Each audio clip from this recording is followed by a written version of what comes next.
तर स्वागत आहे आपलं सर्वांचं आजच्या एका नवीन व्हिडिओमध्ये. तर बघा, मुख्यमंत्री माझी लाडकी बहीण योजनेची केवायसी करत असताना सर्वात आधी आपण काय केलं? आपण सर्वात आधी 2 आधार क्रमांक टाकले आणि दोन्ही आधार क्रमांकाचे OTP टाकून आपण पुढची प्रोसेस केली आणि त्यानंतर अशा प्रकारचं जे आहे ते पेज आपल्यासमोर ओपन झालं. आणि या ठिकाणी बघा 2 ऑप्शन दिलेले आहे. तुम्हाला दोन्ही ऑप्शनमध्ये होय किंवा नाही असं तुम्हाला सिलेक्ट करायचं होतं. सर्वात पहिलं ऑप्शन होतं या ठिकाणी की तुमच्या कुटुंबामध्ये कोणी सरकारी नोकरीवर आहे का किंवा पेन्शन घेत आहे का?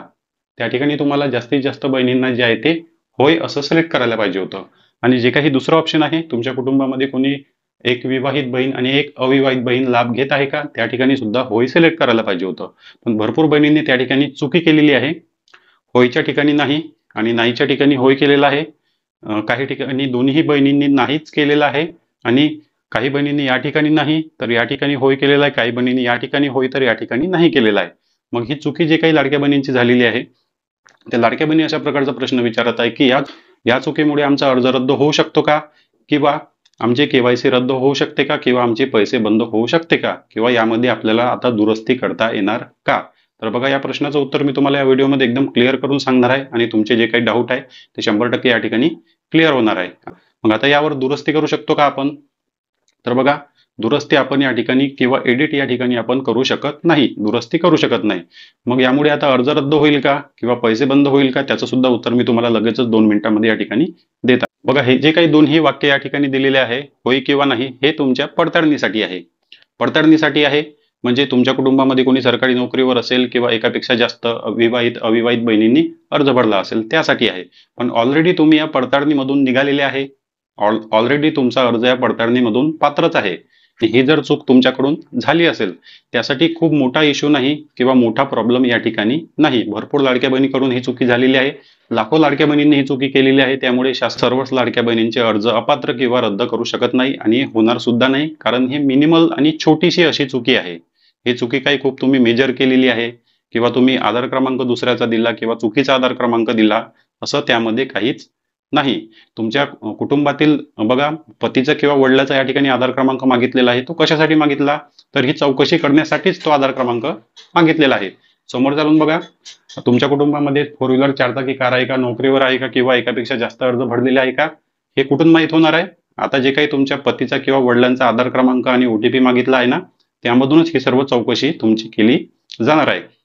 त्यामुळे तुम्ही जर या ठिकाणी चुकी केली असेल, होयच्या ठिकाणी नाही, नाहीच्या ठिकाणी होय केलं असेल, तरीही तुमच्या पतीच्या किंवा वडिलांच्या आधार क्रमांकावरूनच तुमचा हा डाटा जो आहे तो सिलेक्ट केला जाणार आहे. म्हणजे हा डाटा काढला जाणार आहे की खरंच तुमच्या कुटुंबामध्ये कोणी नोकरीवर आहे का, 4 चाकी कार आहे का, उत्पन्न जास्त आहे का. त्यामुळेच पतीचा किंवा आणि वडिलांचा या ठिकाणी आधार क्रमांक मागितलेला आहे.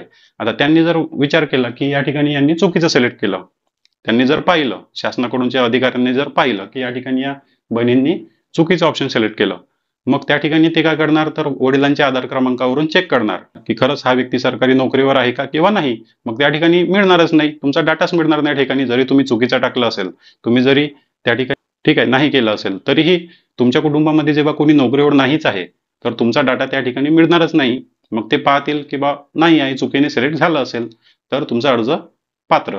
त्यानंतर या ठिकाणी तुम्ही जर नाही केलं असेल किंवा होय केलं असेल, अशी चुकी तुमच्याकडून झाली असेल, तर ते तुमच्या आधार कार्डवरून किंवा तुमच्या पतीच्या वडिलांच्या आधार कार्डवरून तुमच्या राशन कार्डवरील डेटा ते काढू शकतात. त्याच्यासाठीच तो OTP घेतलेला आहे.